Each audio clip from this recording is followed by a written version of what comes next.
नमस्कार, मैं हूँ सीत और आप सुन रहे हैं सीत मिश्रा कहानी बोलेगी। आज मैं आपके लिए लवलीन जी की एक कहानी चक्रवात लेकर आई हूँ। लवलीन जी राजस्थान के जयपुर की रहने वाली थी। उन्होंने कई कहानियाँ लिखी हैं, प्रेम से पहले, लैंडस्केप, चक्रवात। बहुत ही अच्छी प्यारी कहानियाँ उन्होंने लिखी हैं। 5 जनवरी 2009 में उनका निधन हो गया था। खैर, सुनते हैं उन्हीं की लिखी ये कहानी चक्रवात। वो मेन गेट में घुसी ही थी कि सामने से वो आता दिखाई दिया। मैंने तुम्हें खिड़की से देख लिया था। चेहरे पर एक चौड़ी मुस्कुराहट थी और आंखों में कौंध। धूप एन उसके चेहरे पर पड़ी थी।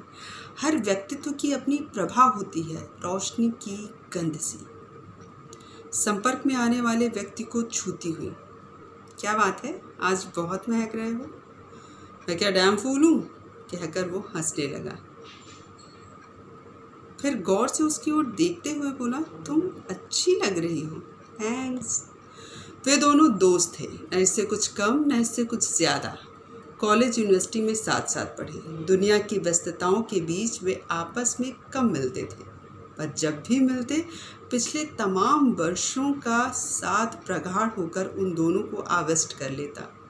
घनी गुनगुनाहट में तिरते हुए वे क्या हालचाल है से जो शुरू होते तो दुनिया जहान भर की गप्पे मारते। वे एक दूसरे के अंतरंग अनुभूतियों के राजदार थे, एक दूसरे के गमगुसार थे। खुशियाँ और गम उनके बीच उतरकर बराबर बराबर बढ़ जाते थे। वे नए उत्साह से अपने निश्चित डगर पर चल पड़ते थे। वो इत्मीनान से सैंडल उतार कर दीवान पर पसर गई। रणजीत सिगरेट सुलगा रहा था। वो उसके हाथों की जुम्बिश को ध्यान से देख रही थी, फिर उसे संपूर्णतः निखरने लगी, जैसे एक स्त्री पुरुष को देखती है। सांगोपांग। वो बहुत नहीं बदला था, कम से कम उसके लिए तो नहीं। चेहरा कुछ परिपक्व हो गया था, शरीर कुछ पृथुल, फिर भी एक सम वेवलेंथ की सिम्फनी थी जिस पर उन दोनों की मैत्री थिरकती थी। वो भी समय के साथ परिपक्व हो चली थी। यार, मेरी तो हार्ट बीट बढ़ गई तुमसे मिलकर। इतने दिनों बाद क्यों आती हो? जल्दी जल्दी आया करो ना, अच्छी लग रही हो। उसके स्वर में व्याप्त झीनी उत्तेजना और आवेग को सुनकर वो हैरान होकर सिमट सी गई। इसे आज क्या हो गया है? आज ये अतिरिक्त उत्साहित लग रहा है। देखो। वो उठकर दीवान पर उसके करीब आकर बैठ गया। उसका हाथ उसने अपने सीने पर धर दिया। देखो कैसे धड़क रहा है। हाँ, धड़क रहा है बखूबी, भूल नहीं गया धड़कना। परिहास कर वो कुछ अचंभित सी हो आई। इतने वर्षों में रणजीत ने कभी ऐसी अतरंग हरकतें नहीं की। हंसी मजाक में कई बार उन्होंने हद पार की थी, गंदे चुटकुले आपस में एंजॉय किए थे, पर आज तो बिस्मिल्लाह ही गलत हो रहा है। वो तो सदा से ऐसी ही थी, फिर ये क्यों आज काम ख्याली से घिर रहा है? कम से कम उसने तो उसे उद्वेलित नहीं किया। पुरुष ऐसे ही पहल करते हैं, क्या तुम इतना भी नहीं जानती? भीतर से आवाज़ थमकी। उसकी छठी इंद्रियां उसे अब चेतावनी ठोक रही थी। निरीह हिरणी सी की तरह वो आसन्न खतरे को सूंघ रही थी। सुमन कहाँ है? कीर्ति बाजार गई है लंबी चौड़ी शॉपिंग के लिस्ट के साथ। उसकी इच्छा हुई कह दे कि मैं उसी से मिलने आई थी, अब चलती हूँ, पर यह सच नहीं था। वो रणजीत की ही मित्र थी और अब उसी से मुखातिब थी।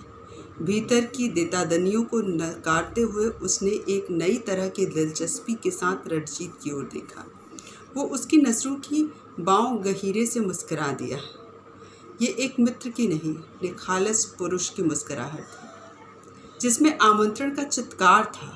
अपने उद्देश्य में साफ नंगी नुकीली आर सुरक्षा कवच खोजा। धारदार मुस्कुराहट। उसने अपना शक यकीन में बदलता दिखाई दिया।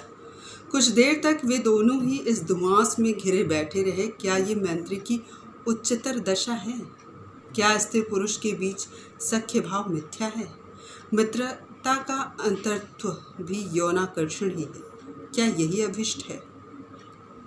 सोचते सोचते उसे लगा कि कुछ झाग सा उफनता हुआ सतह पर आ रहा है। उसकी अचेतन परिकल्पनाओं में भी इस तरह के एडवेंचर के हो गुजरने की क्षीण सी लालसा रही है। लालसा जो अपने आप में बंद और गांठ सी घुटी हुई। ये उल्टा सीधा सोचते रहने का रिफ्लेक्स रिएक्शन है जो खासकर डेबोनियर और फैंटेसी जैसी पत्रिकाएं पढ़ते रहने से उभरा है। उसने अपने आप को परिशुद्ध करने की चेष्टा की। यकीनन ये चाहना नहीं है, महज विकट उत्सुकता का उफान है जो उसके गहरे भीतर फुफकारे मान रहा है। रणजीत को गहरे में उतर कर जानने की उत्कंठा। शून्य से अपनी दृष्टि हटाते हुए उसने सिर घुमाकर रणजीत की तरफ देखा। वो उसी की तरफ देख रहा था। आंखों में दिल उमड़ आया और स्वतः ही होठ मुस्कुराहट में खिल गए। लपट से इधर से उधर आर पार गई और आंखों में भरा मंतव्य प्रकाशमान हो उठा। अब अपने आप को बचा पाना असंभव था। अब उसे इंतज़ार करना था। लाओ एक कश मुझे भी दो। और शायद उसने खुद को व्यस्त रखने के लिए उसके हाथ से सिगरेट छीन ली। 2-3 तेज सुट्टे लगाए और बेतरह खांसते हुए रणजीत को वापस सौंप दी। सिगरेट पर उसकी गुलाबी लिपस्टिक के दाग थे। वो कुछ देर तक सिगरेट को देखता रहा, फिर होठों से लगा ली। कीर्ति को लगा सिगरेट को नहीं, उसे ग्रहण किया गया है। एक बात कहूँ, आज कह रहा हूँ, हालांकि देर हो चुकी है, पर बुरा मत मानना। शायद इतनी देर भी नहीं हुई, या शायद ये देर ही कहलवा रही है कि अब और देर मत करो। क्या? फिर वही उत्कंठा की ऐंठ उसे मरोड़ रही थी। मैं तुम्हारी ओर, तुम्हारे अस्तित्व की ओर बेहद आकर्षित हो रहा हूँ, पर डरता हूँ इजहार करने पर दोस्ती टूट न जाए। अस्तित्व के पर व्यक्तित्व के प्रति नहीं। उसके मन के गहरे कहीं फांस चुभी। पुरुष स्त्री को एकहरा ही क्यों ग्रहण करते हैं? जहाँ तक उनका मतलब पूरा हो वहाँ तक। वो ये पहले से ही जानती थी, फिर भी आश्चर्य मिश्रित। नाट्य मेहता से कहा, अच्छा, मुझे कभी नहीं लगा। फिर नजरें आशना हुई, उनमें जैसे आँच बिफर रही थी। उसे लगा इन नज़रों का ताप वो सह नहीं पाएगी। इनमें लालसा के सुर्ख लाल डोरे हैं। वो कम से कम इस वक्त उसे नागवार लग रहे थे। वो इसके लिए तैयार नहीं थी। उसने झट से आंख फेरा और सत्य से मुंह मोड़ने का उपक्रम किया। गृहस्थ जीवन जीते हुए इस शुतुरमुर्गी मुद्रा का खासा अभ्यास हो गया था और यही आदत उसे बचाए हुए थी उन चीज़ों से जिन्हें विवाह में बोझ का उठाना पड़ता है। एक रास्ता, बोरियत, उकताहट, अनिच्छा और फिर जीने के लिए भूलना भी पड़ता है। रणजीत उठा, उसने दरवाज़ा बंद किया, खिड़की के पर्दे लगाए, रसोई में जाकर पानी पिया, पानी का ग्लास उसके सामने रखा और वापस कुर्सी पर जाकर बैठ गया। चुप्पी हवा सी उन दोनों के बीच सरसराती रही। वो उनके भीतर खनखना रही थी। कल्पनाएं रंग भरी कूचियाँ थीं जो स्ट्रोक मार मार कर तस्वीरों पर तस्वीरें मान रही थी। तस्वीरें तिरती हुई, गड्ढमड्ढ होती हुई खटाखट बदल रही थी। रणजीत का अभिप्राय स्पष्ट था, पर दोनों ही संकोच में बंधे बैठे थे। अनिर्णय दोनों छोर पर था। क्षुधा भी दोनों ओर थी, बेहद नंगी, बेहद साफ और पारे सी चमकीली। सहसा स्मृति की तड़ित चमत्कार उसके मन मस्तिष्क पर पड़ी और एक बीता हुआ वाकया स्मृति रेखा पर उजागर हो गया। उसे याद आया, उसके साथ ऐसा पहले भी हो चुका है। वो दूसरे शहर गई थी, वहाँ अपने मित्र के यहाँ ठहरी थी, ऑफिस का कलीग, जिसका बाद में इस शहर में तबादला हो गया। संयत और सावधान किस्म की मित्रता, जो मित्रता कम, परिचित होना ज़्यादा होती है। सुबह उसकी पत्नी ऑफिस निकल गई, उसकी सुबह की शिफ्ट थी। वे दोनों ड्राइंग रूम में अकेले रह गए। पहली बार अकेले और कमरे में घने एकांत में एक दूसरे का व्यक्तित्व अपने पूरे ऊंच उजास में एक दूसरे से रूबरू था। वो भी रणजीत की तरह विचलित और व्यग्र हो उठा। To be, not to be, that is question के दंड में फड़फड़ा रहा था। वो उसे ऐसे ताक रहा था जैसे वो एक पहेली हो, जिसके एक एक जोड़ वो खोल कर देख लेना चाहता हो। उसकी एक एक हरकत उसकी अदम्य इच्छा को प्रकट कर रही थी, पर बीच में गाढ़ा संकोच और डर था। आमंत्रित कैसे किया जाए, प्रस्तुत कैसे हुआ जाए, और अंततः वे दोनों एक दूसरे को यौनाकर्षण के घर्षण से बचा ले गए थे। वो चुपचाप उठकर दूसरे कमरे में चला गया था और वो अपने में ही पिघलते हुए थमी बैठी रही। मानवीय संबंधों में चाहे कितनी ही ठोस रेखाओं वाले खांचे खींचे जाएं, कभी कभी बेविरत होकर घुलने लगते हैं, खासकर स्त्री पुरुष की मैत्री में। तब चैतन्य और विवेक का अवलंबन ही इंसान का संबल बनता है। मेरे साथ ही ऐसा क्यों होता है? झपाटे से सवाल ने उसके दिमाग में कब्जा जमाया। रणजीत उसके करीब आ गया था। वो निर्णय ले चुका था। उसने उसका चेहरा उठाया और चूमने लगा। पूरे चेहरे पर उसके लरसते हुए होठ छा गए। ऐसा होगा ये जानते हुए भी वो हतप्रभ थी। लगभग सन्नाटे में उसकी बिंदी उतरकर रणजीत के हाथ में आ गई। उसने उसे वापस उसके भाल पर लगा दिया। अब रणजीत के हाथ उसके देह खंगाल रहे थे। वो कातर होकर फुसफुसाई, जैसे अपने आप को ही याद दिला रही हूँ, मैं उन्हें बहुत प्यार करती हूँ, बहुत प्यार करती हूँ। जानता हूँ, पर वो अलग बात है। वो नरमी से उसकी बात का प्रतिकार करता हुआ धीमे से बोला। उसकी हरकत करते हाथों से उत्तेजना की फुरहरी होने लगी। उसने कसकर उसके हाथों को भींच लिया। वो गहरी सांसें भर रहा था। आंखों में दहक थी, सम्मोहन दहक। ये उसके अस्तित्व की हार है या जीत? क्या हुआ? रणजीत ने कहा। याद में रिग्रेट करेंगे। उसने रणजीत को फटकार लगाई। मैं नहीं करूँगा। पुरुष कभी नहीं पछताते। रिग्रेट तुम करोगे। वे सिर्फ मौका देखते हैं और मज़ा लूट लेते हैं। कहकर खिलखिलाते हुए उसने उसका आंचल सरकाया। ये ह्यूमर था, पर हर मजाक में सत्य का बीज तो होता ही है। उसे रणजीत की खिलखिलाहट बहुत बेमौके की और नागवार गुजरी। आक्रोश के मारे विरोध सिर उठाने लगा। मुझे विरोध करना है इस खिलखिलाहट का, जो गहरे तक मुझे अपमानित कर गई है। वो उसकी ब्रा के हुक खोल रहा था। ये आखिरी मौका है। उसकी चेतना ने उसे चिताया। नहीं रणजीत, कहकर उसने कसकर गतिशील हाथों को थाम लिया। बहुत उत्तेजित हूँ, देखो। उसने अपनी जींस की जिप खोल दी और हाथ नीचे की ओर खींचने लगा। फिर कस कर जकड़ कर चुंबन लेने लगा। मुंह के खोखले में उसकी जुबान ऐसे टोह रही थी जैसे वहीं से देह का द्वार खुलता हो, जैसे जोशो आवेग आर अतरंग। चुंबन का ये पहला तजुर्बा था। हे भगवान, हर एक का प्यार करने का तरीका कितना अलग होता है। अब रणजीत के हाथ हल्के हल्के उसकी देह गोद रहे थे। उत्तेजना की चुनचुनाहट से उसकी देह जल रही थी। द्रुत गति से परवान चढ़कर देहानुष्ठान संपन्न हो गया। वो देर तक टिक नहीं पाया। उसे निराशा हुई, जैसे पीते समय लगे कि कॉफ़ी थोड़ी और गर्म होनी चाहिए थी। फिर दोनों हड़बड़ाए से अपनी अपनी नंगई छिपाने के लिए ताबड़तोड़ ढंग से कपड़े पहनने लगे। प्रेम का इंद्रजाल भंग हो गया था। कहाँ उनके साथ सहवास के बाद देर तक पड़े पड़े बतियाना, और कहाँ ये विकी। धत। वे दोनों सन्नाटे में थे। जो हो चुका था उस पर भौचक्के और भयभीत। वे विस्मित और विमूढ़ थे, अपनी ही दुस्साहसिकता पर दंग। तुम्हारे साथ ये सब होगा, कभी सोचा नहीं था। विचित्र किंतु सत्य, कहकर वो फिर हंसा। उसे उसकी ये हंसी उदास कर गई। पता नहीं क्यों उसे ये लग रहा था कि उसने कुछ अमूल्य खो दिया। वो बहुत आसानी से एक पर पुरुष के हत्थे चढ़ गई। उसका चारित्रिक पतन हो गया। लो, पानी पी लो। वो अपने ही जूठे ग्लास में बॉटल से पानी डालकर उसके सामने पेश कर रहा था। उसने ग्लास के बजाय बॉटल थाम ली। वे पास पास बैठे थे, एक दूसरे का हाथ थामे। क्या एक बार के सहवास ने उनके परस्पर नियति से बांध दिया था? वे निर्लिप्त निर्विकार थे, अजीब से शून्य और अवसाद से घिरे हुए। धरती और आकाश के बीच भयावह खोखल में घुटता मन और निचुड़ा निःशेष तन। दिल अपने में ही धड़कन के खिलाफत करता हुआ मंदतर। सब कुछ कितना अप्रत्याशित था।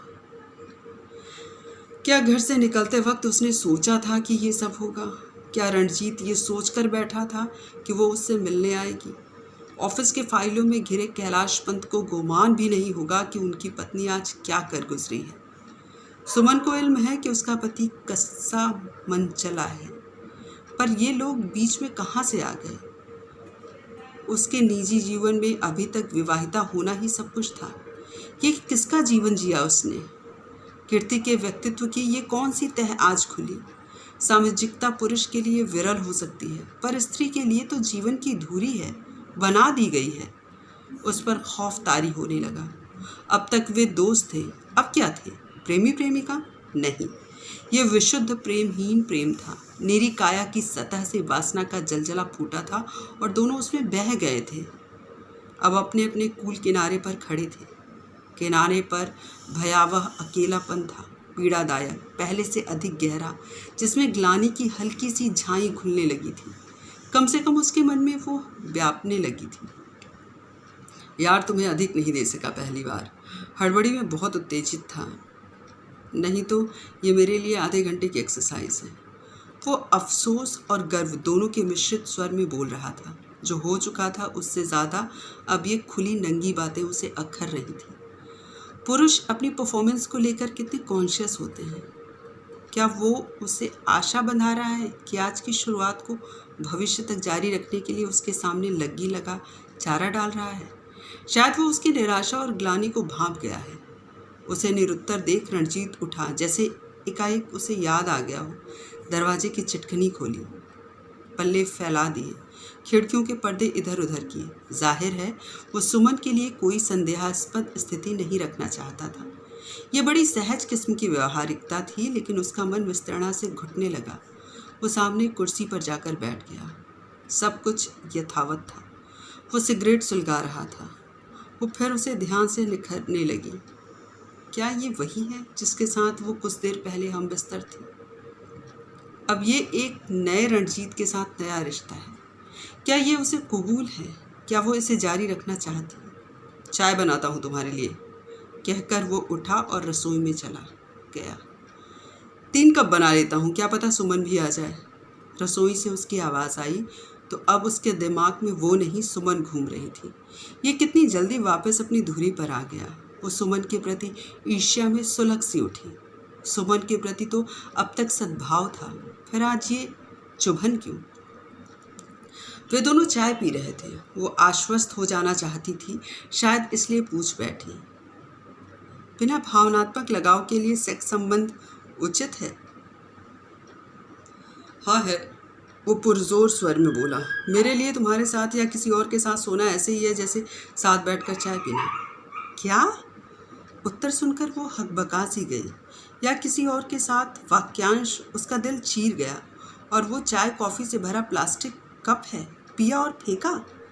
दोष शायद रणजीत का नहीं, दोष इसमें है कि वो उसे सहज ही उपलब्ध हो गई। आक्रोश से उसके व्यक्तित्व की आक्रामकता मुखर हो गई।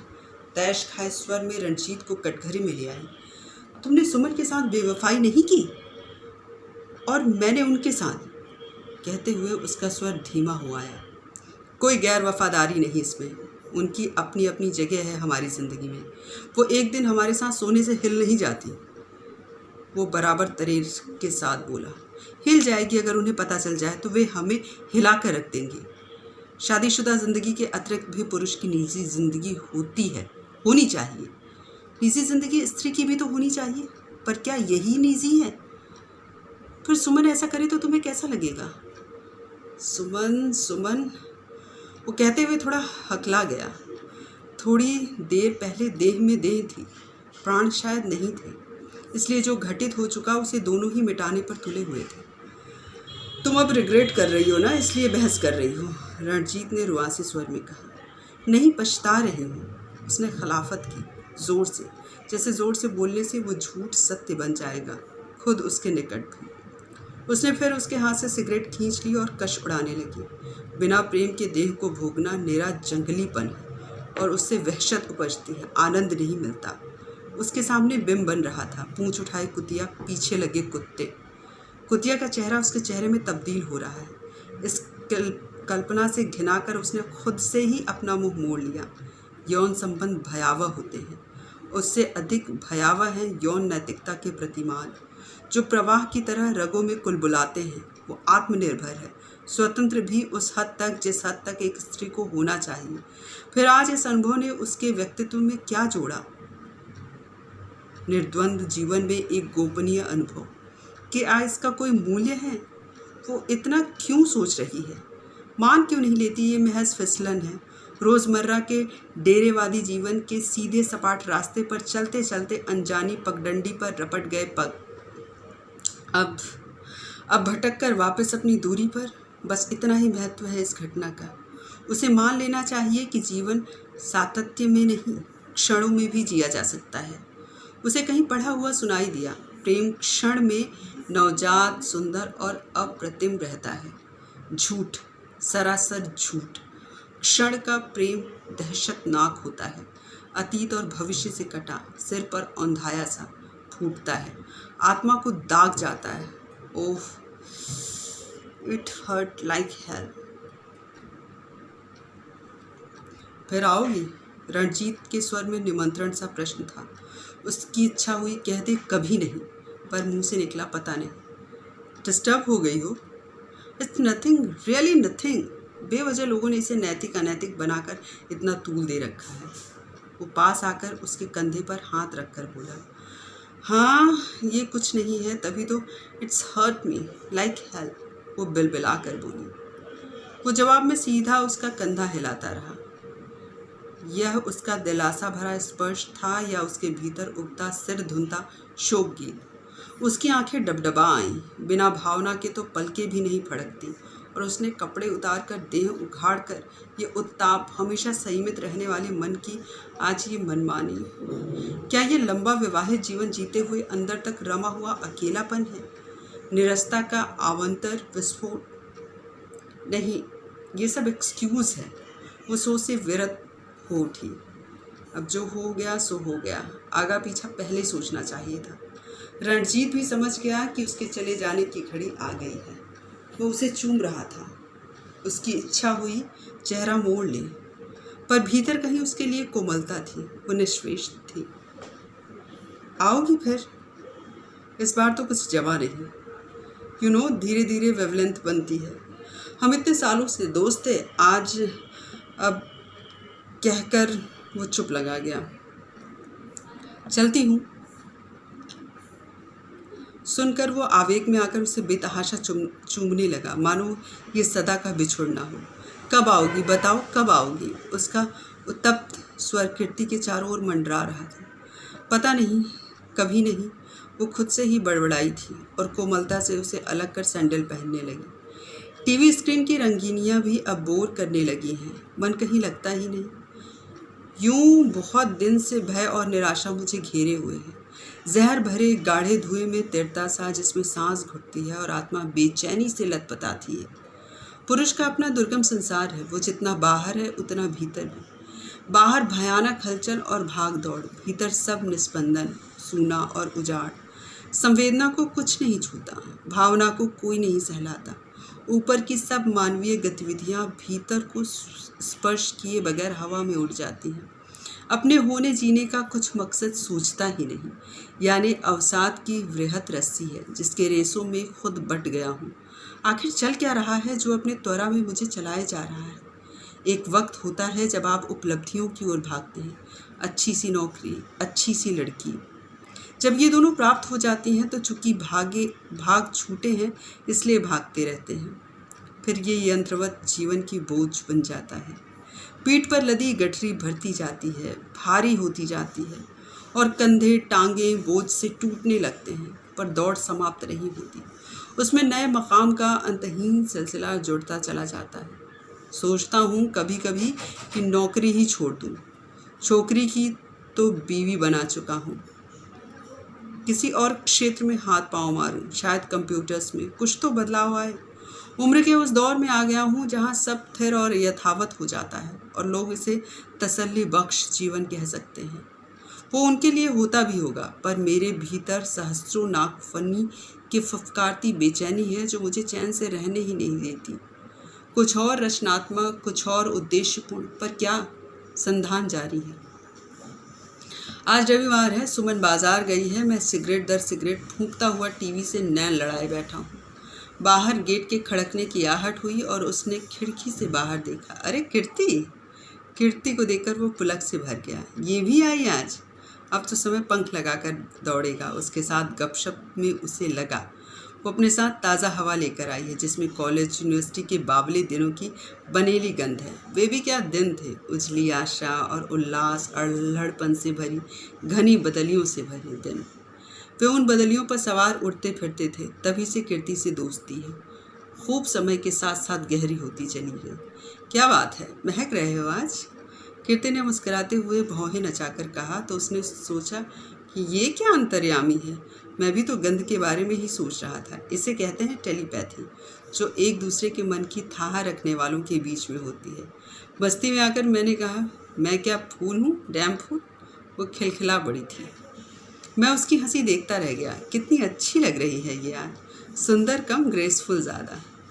वो कह ही जाता उससे ये सब। उसके थैंक्स में सचाहट भी है और थोड़ी सी दूरी भी। इस कटने वाले एहसास के बावजूद वो मुदित है। वो सामने दीवान पर बैठी है। वो उसे इस तरह देखने लगा जैसे पुरानी कीर्ति में से आज उसने किसी नई कीर्ति की खोज कर ली हो। पहले कितनी गोरी थी, अब उम्र के साथ सफ़ेदी में भूरापन घुल गया है।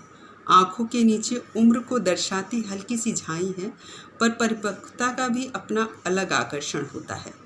आकर्षण, हाँ ये सच है।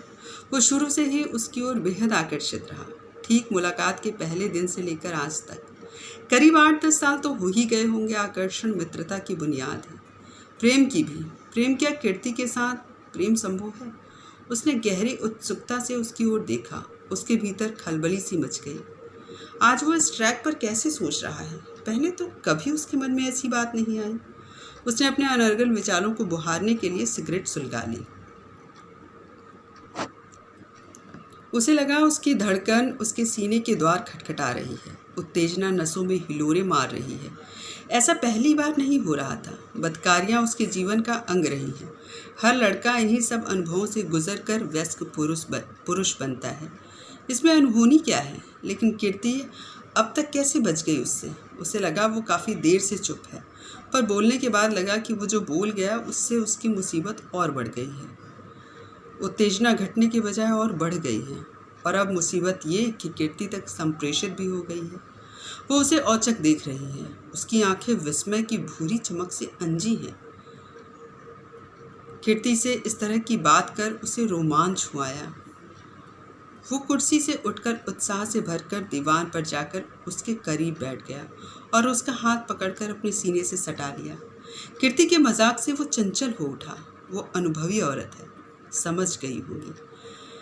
हे भगवान, समझ जाए मुझे, अब और कुछ ना कहना पड़े। कितना मुश्किल है कहना और पहल करना। वो कदम आगे बढ़ा चुका था और ये मौका शायद फिर नहीं मिलेगा। उसे चस्का है। वो ऐसे मौक़ों का मज़ा लूटने वाला चतुर खिलाड़ी है, पर कीर्ति से लंबी मित्रता सहायक होने के बजाय बाधा ही डाल रही है। एकांत उन्हें पहले भी उपलब्ध होता रहा है, पर उसके प्रति दूनिवार लालसा का उन्मेष आज ही हुआ है। मन के घोड़े बेलगाम कल्पना के अरण्य में उछल कूद मचा रहे हैं। एक चांस और लिया जाए, कुछ और अंतरंग हरकत की जाए। क्या करे वो शायद अभी तक उसके स्पर्श कर लेने की हरकत पर सन्नाटे में बैठी है, गुमसुम। कुछ बोलती क्यों नहीं ये? उसे भी आगे का रास्ता मिले। सुमन के बारे में कीर्ति के पूछने पर उसे हठात ध्यान आया कि सुमन के अस्तित्व को भूल ही गया था, मानो वो है ही नहीं। उसकी उजलाई मन स्थिति में एक काली रेखा खींची, लेकिन उत्साह में कमी नहीं आई। उसने फिर अपने आप को कीर्ति की ओर केंद्रित किया। इससे क्या, इस समय कितना परेशान हो रहा हूँ। उसने गहरी प्यास से उसकी ओर देखा। वो भी उसी की ओर देख रही थी। उसे इस नेत्र संपर्क से चिंगारियाँ सी उड़ती दिखाई दी। कीर्ति यकीनन उसकी अभिलाषा बुझ गई। Bring me your love, show me your heart baby, you can't say no. V channel का उसका मनपसंद गाना गुनगुनाने की इच्छा हुई। उसका धैर्य चुकने लगा। मारे उत्तेजना के वो बदहाल था। बस वो अपने आप को शांत करना चाहता था। प्रेम वो नहीं चाहता था, पर देह को प्राप्त करने के लिए भावुकता का अवलंबन लेना स्त्रियों को वही प्रिय है, या वो अपने अनुभवों से जानता था। पता नहीं ऐसी इच्छा उसे आजकल जब तब होती रहती है, खासकर तब जब सुमन की सहेलियां घर आती हैं। वो चंचल हो उठता है, उन्हें वाक्य जालों में फंसाने की कोशिश करता है। वो सुमन से बोल नहीं हुआ, लेकिन साफ शब्दों में कहूँ तो मुंह मारने की इच्छा होती है। वो भी क्या करे, उसकी कल्पनाएं आजकल बहुत पींगे मारती हैं। वो जब तब असंभव फैंटेसियों से घिरा रहता है। असंभव कल्पनाएं। क्या यह कीर्ति के साथ असंभव है? क्या औरतें बोर नहीं होती, नए अनुभव के लिए आतुर नहीं होती? उसके पहले के अनुभव बताते हैं कि वे भी व्यग्र होती हैं। स्त्रियों के लिए शादीशुदा जिंदगी में है ही क्या, निरस दिनचर्या की चक्की में रोज़ रोज़ पिसते हुए अपनी उम्र को चून में बदलते हुए देखना। उनका भी दिल बहलाव और बदलाव का मन करता है, उसे कोशिश करनी चाहिए। वो निश्चय पर पहुंच चुका था। कीर्ति ने एकाएक उसके हाथ से सिगरेट छीन ली और अपने मुंह से लगा ली। उसकी इस हरकत पर वो हतप्रभ रह गया। मुझे पहल करनी ही चाहिए, नाराज़ हो गई तो बात से प्रारंभ करें। कीर्ति के प्रति अपने आकर्षण की स्वीकारोक्ति से उसे राहत सी पहुंची, जैसे बरसों से दिल में छिपे राज का पत्थर बाहर लुढ़काया हो। कोमलता आई और हल्का सा गुरूर भी। स्त्रियों को सुनकर अपनी प्रशंसा कितनी प्रिय होती है। दो मीठे बोल आप्त वचन में पिघल जाती है। वो उमकता सा उठा, दरवाज़ा बंद किया, खिड़कियों पर पर्दे लगाए, रसोई में जाकर पानी पिया, कीर्ति को दिया। इतना करने में उसकी हिम्मत जवाब दे गई। गहरे संकोच ने उसे जकड़ लिया। क्या बात है? दरअसल संकोच इस बात का है कि ये कोई और औरत नहीं, कीर्ति थी। दुष्कर है सब। भीतर कितनी परतें उखाड़ कर नंगा होना पड़ता है, पर यह मौका, और जब वो शुरुआत कर चुका है अब तो अंत पहुंचना अभिष्ट है। वो उठा, दीवार पर बैठी कीर्ति के पास गया और उसका चेहरा उठाकर होठों पर चुंबन लिया। फिर थमकर उसकी प्रतिक्रिया देखने लगा। वो मौन थी, कुछ अचंभित सी। बच्चों, मार लिया मैदान। उसकी बिंदी उसके चेहरे से उतरकर उसके हाथ में आ गई। उसने कीर्ति का चेहरा ध्यान से देखा। बिंदी उतरने के साथ ही उसका चेहरा श्रीविहीन हो गया था। शायद बिंदी ही उसका एकमात्र श्रृंगार था। उसने घबराकर बिंदी वापस उसके भाल पर चिपका दी। हे भगवान, सब कुछ संभव है, सब कुछ।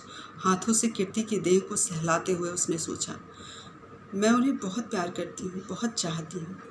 वो सिसकती हुई फुसफुसाई, ये तो मैं भी जानता हूँ, पर उनका और सुमन का इससे क्या लेना देना। ऐसे गुपचुप खेल उसने खूब खेल रखे हैं। उसकी देह कंपन के कारण झूल सी रही थी। वो उसे अपना श्रेष्ठतम देना चाहता था। वो पुरुषवत क्रिया में तन्मय हो उठा। हठात उसने अपने कानों में पिघला शीशा गिरता सा लगा। वो इतने मनोयोग से उसे प्यार कर रहा था और वो कह रही थी कि बाद में रिग्रेट करेंगे। कीर्ति की चेतावनी उसके भीतर तक धमक गई, पर वो तभी पछताने की स्थिति में आ सकता है जब अभी सुमन आ जाए या किसी तरह उसे पता चल जाए। कड़वाया सा वो सब कहे गया जो उसे नहीं कहना चाहिए था। यह विशुद्ध लंपटपन है, पुरुष के स्वभाव में बसा सनातन लंपटपना। कीर्ति को बुरा लग रहा होगा, पर सीधी और सच्ची बातें ऐसे ही अनायास मुंह से निकला करती हैं। अपने वजूद का साक्ष्य देने के लिए कोई बात नहीं, आज उसे खुश कर दूंगा, फिर अपने आप आएगी। नहीं रणजीत, अरे वो अब न कर रही है, अब नहीं की गुंजाइश कहाँ है। कपड़ों के बाहर खुली देह उसे कुछ बेडौल लग रही है। हर सत्य बेडौल है जब वो स्पष्ट और नंगा होता है। आप खुली आंखों से उसे सह नहीं सकते, पर सहना पड़ता है, क्योंकि उसे अनावृत करने वाले हाथ बदकिस्मती से आपके होते हैं। जिसमें गूंजती थरथराहट, खून उफनता सा। हठात उसे डर लगा। सुमन आ गई तो, एकाग्रता भंग हो गई तो।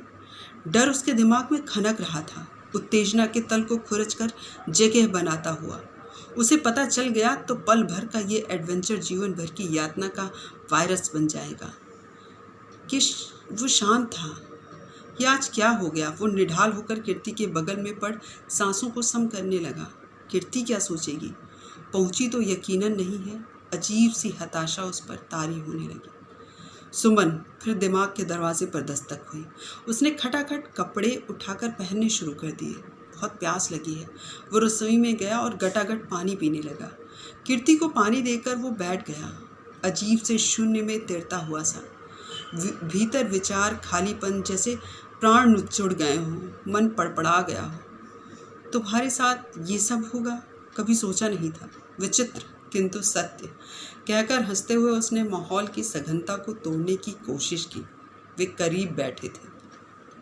उसने कीर्ति का हाथ थाम लिया।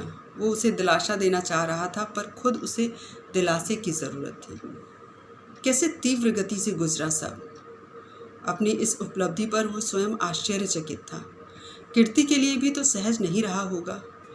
ये सालों की मित्रता के बीच तहाया हुआ यौनाकर्षण था जो आज सतह पर आ गया। सेक्स एक दूसरे को इंटेंसिटी के साथ जानने भोगने की इच्छा के सिवा है ही क्या। कीर्ति के प्रति अबुझ अपनापा उमड़ रहा है। क्या ये प्रेम की शुरुआत है? नहीं, बिल्कुल नहीं। एक बार प्रेम करके, प्रेम विवाह करके वो आई बिलीव इन योड़ी नॉट इन बिलीफ की मनोदशा को प्राप्त हो चुका है। प्रेम के नाम पर सदियों के परिकल्पित आरोपित मनोवियोगों के गुंजलक लोगों के दिल में बसी रहती है। इसलिए प्रेम के सारे निक्षेप आश्चर्यजनक रूप से एक जैसे और यंत्रवत होते हैं। हम जितना महसूस नहीं करते उससे ज़्यादा रस्मवत पालन करते हैं। सोचते हुए उसे ध्यान आया कि दरवाज़ा खोल देना चाहिए। सुमन अब कभी भी आ सकती है। आज उसके कभी भी आ टपकने के तनाव से ही सब गुड़ गोबर हो गया।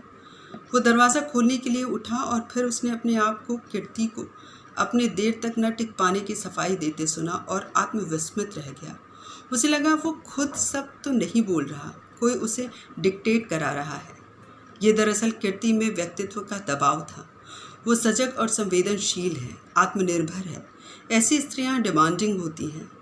नहीं तो अब तक वो अपने पहले के अनुभव में स्त्री की प्रतिक्रिया से लापरवाह सा रहा है। वो प्रतिक्रियावश कीर्ति का मुंह जोने लगा। वहाँ कुछ नहीं था। उजड़ा वीरान सा चेहरा, सपाट और सख्त, लाल सुर्ख बिंदी का ताप भी बुझा हुआ सा लग रहा था। उसे अपना उसके सामने कमरे में होना ही खलने लगा। चाय बनाई जाए? सुमन आती होगी, 3 कप बना लेता हूँ। पता नहीं क्यों उसके मन में सुमन के लिए हुक्कें सी उठने लगी। भटकने के बाद अपने ही घर का पता याद आता है। अब सुमन को आ ही जाना चाहिए। उसने भावोद्रेक आजकल नहीं होता। भीतर का रस सूख चुका है। लेकिन क्या इसी बदलाव की चाहत थी उसे? इसकी ताजगी तो अभी से मुरझाने लगी है। क्या कीर्ति अब मुझे पहले जैसी आकर्षक मोहक लगेगी?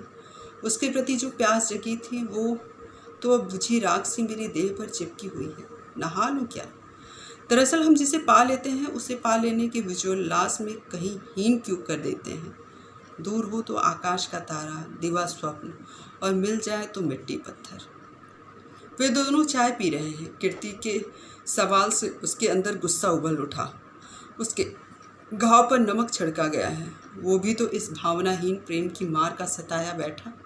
आत्मरक्षा के लिए आक्रामक होकर उसने लगभग चिल्लाकर वह सब कह दिया जो कम से कम इस वक्त नहीं कहा जाना चाहिए था। सहवास की साथ साथ बैठकर चाय पीने जैसे औपचारिक कर्म की तुलना करना, वो भी क्या करे जब कुछ भीतर गया ही नहीं तो कैसे उसे जीवन की महत्वपूर्ण उपलब्धि बता दे। उसे साफ लग रहा था कि वो उसके जवाब से आहत हुई है, अब आगे से करीब नहीं आने देगी।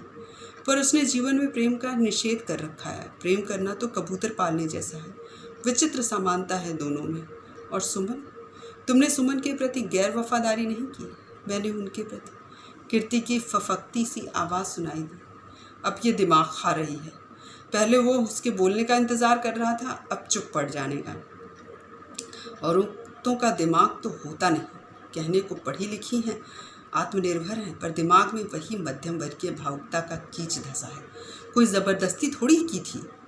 इनसे अच्छी तो घर की काम करने वाली बाइयाँ हैं। काम किया और आंचल पीठ में खोसकर निर्द्वंद्व भाव से चल देती हैं। उसे समझाते हुए लगा कि वो नाहक ही कीर्ति के प्रति निर्मम हो रहा है, क्योंकि उसकी दृढ़ सच पर बिंधी है और उसे सच का रास्ता छोड़े अरसा बीत गया है। स्त्रियों के साथ यही दिक्कत है। इकहरी नहीं हो सकती, निर्द्वंद नहीं हो सकती, निजता नहीं भोग सकती, फिजिकल नहीं हो सकती। उन्हें निजता और गोपनीयता के बारे में समझाते हुए संशय में हूँ, क्या यही निजीपन है? सुमन से शादी के बाद कुछ निजी बचा ही नहीं। तमाम जिंदगी का किसी के साथ साझा हो जाने पर कितनी दुर्गति है, कितनी पीड़ा है। सांस लेते समय भी ऐसा लगता है जैसे दूसरे के मुंह से निकली बासी हवा सांस में ले रहे हैं। एक पल का एकांत नहीं, सह उपस्थिति में जीने के लिए प्रतिबद्ध पूरी जीवन यात्रा के सहयात्री सोचते सोचते उसके मुंह में कड़वाहट घुलने लगी। पर क्या यही सब निजी है रणजीत? उसकी इच्छा हुई कह दे हाँ है, इसलिए पाप कर्म सबसे ज़्यादा निजी होते हैं। पर चुप मार गया। फिर उसे सूझा, कीर्ति अब पछता रही है, तुम अब रिग्रेट कर रही हो ना, इसलिए तमाम बहस कर रही हो। वो निश्चल शिकायत के स्वर में बोला। उसे कीर्ति का प्रतिकार भी स्वीकार की तरह लगा। ये किस सोच में उलझी है। अब जो होना था सो हो गया। अगम्य पहेली सी उसके सामने बंधी सी बैठी है। सब कुछ खुल जाने के बाद भी कितनी अनजानी और अजनबी सी लग रही है, और इसलिए आकर्षक भी। वो उसे देखने लगा, आंखों आंखों में उसे पीते हुए। उसे लगा उसमें कुछ कुछ भावोद्रेक हो रहा है। भीतर का सूखा पठार तड़क रहा है। क्या ये एक नए रिश्ते की शुरुआत है? शायद है। कीर्ति के प्रति इच्छा और आकर्षण अभी भी प्रबल है। ये आरंभ है, अंत भी आएगा, पर अभी वो काफ़ी दूर है। उनके बीच तो अभी काफ़ी दिनों का साथ संभव है। क्या कीर्ति मेरे घने अकेलेपन को दूर कर सकेगी? वो निश्चिंत हो जाना चाहता था। आतुरता से पूछ बैठा, पहले के तमाम मानसिक अवरोधों को नकारते हुए। फिर आओगी? अपने में डूबा हुआ कीर्ति का स्वर उस तक आया पता नहीं। यह न हाँ था ना ही ना, ये द्वंद्व है। वो खतरा उठाना नहीं चाहती। स्त्रियों को यूं भी सामाजिकता का दबाव जल्दी ग्रसित कर लेता है। उसे सांत्वना देने का उसका दिल उसके प्रति कोमल कच्चा हो आया, तो उसमें अभी भी भावना का सत्व बचा है। वो कीर्ति को उसके सुरक्षित जीवन से निकाल कर दोराहे पर ले आया, जहाँ प्रश्नों की शरशया है। वो उसके कंधे सहलाने लगा। कीर्ति की आंखें नम थीं। लगता है आज जो टूट फूट हुई है उसे संभलने में वक्त लगेगा। आसान नहीं है औरतों के लिए सेक्स को विशुद्ध सेक्स के स्तर पर भोगना। उन्हें तो रोमांस की चाशनी में पकी कड़वी गोलियां गटकने की आदत है।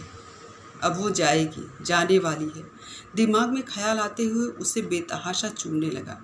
कानों के लौ को चूमते हुए फुसफुसाया, आओगी फिर? उसका स्वर आविष्ट था, उसे समझाते हुए कि इस बार जो हुआ वो पूर्ण नहीं है, अभी बहुत कुछ बाकी है। वो अपने आप को असहाय सा महसूस करने लगा, कोफ्त होने लगी। उसे लगने लगा आज उसने जितना पाया नहीं, उससे ज़्यादा मानसिक क्लेश मोल ले लिया। पर कीर्ति के प्रति आकर्षण बरकरार था। चलती हूँ, डूबी हुई सी आवाज़ उस तक आई। डूबकर वो भी बह गया। फिर उसे आलिंगन में ले लिया। उसे हंसी सी आने लगी। रस्म अदायगी अच्छी होती है। फिर दिल में कहीं खड़का, ये अंत है, ये फिर नहीं आएगी। आएगी नहीं। कीर्ति की मनोदशा से उसका मन व्यथित हो गया। सारा आनंद झर गया। कब आओगी? बताओ, कब आओगी? उसकी आत्मा में फंसी अकुलाहट फड़फड़ा कर बाहर निकली। वो भविष्य के प्रति स्पष्ट और आश्वस्त हो जाना चाहता था। वो जवाब में कुछ बुदबुदाई, पता नहीं या कभी नहीं। क्या बोली वो? कीर्ति ने कोमलता से उसे अलग किया और सैंडलें पहनने लगी। वो उसे छोड़ने बाहर गेट तक आया। उसे लगा कीर्ति उसकी गिरफ्त से बाहर जा रही है, उस पार अपने सुरक्षित संसार में। फिर आएगी या नहीं, सोचकर उसने विमुड़ होकर कंधे उचकाए और अपनी दुनिया में लौट आया। Thank you so much.